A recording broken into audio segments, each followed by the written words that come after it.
Okay, long from Brandon. I've noticed a kind of reification of language and literature. What a great word, reification. I'm not even sure I know what it means. The process of turning something into something kingly, I'm guessing, in your works. Yeah, okay. Godly, in fact. The Salter stopping bullets and Jacob almost seeming to bleed ink in Thousand Autumns. Very real fear of individual letters into Blacks on Green. I'm with you. And a general love of physical books and letters. Do you see any connection between this theme and the so-called death of the novel in the face of digitisation, e-readers, competing media, the internet and dwindling attention spans? Good question. What a great idea to crowdsource these questions. Never been asked anything like that. What do you think of the future holds for physical books and letters and for the novel? I imbibed a lot of postmodernist literature from the 80s and even wrote a little-known MA thesis that I've made sure stays buried on the postmodern novel and levels of reality. So a lot of that's in the mix. In that, ideas of metafiction, of fiction about fiction, fiction above fiction, is often a dominant feature. So it's certainly in my soup that I use as a reservoir to draw from.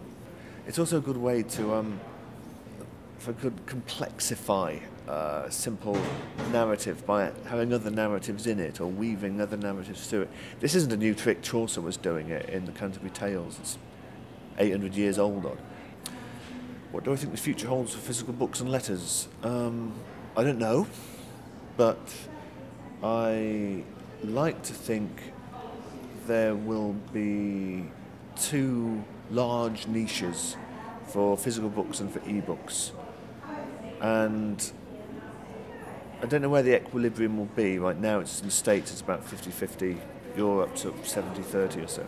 I like to think that there's just something sacred about the physical book, that in our world of dwindling attention spans and instant accessibility and virtual libraries, it actually doesn't lessen or deaden but sharpens the hunger for the real thing, and the physical book is somehow one step closer to the real thing. That's what I like to believe. These are great questions and I'd like to answer all of them, but there's quite a few and we don't have time, but thank you very much everyone who sent them in.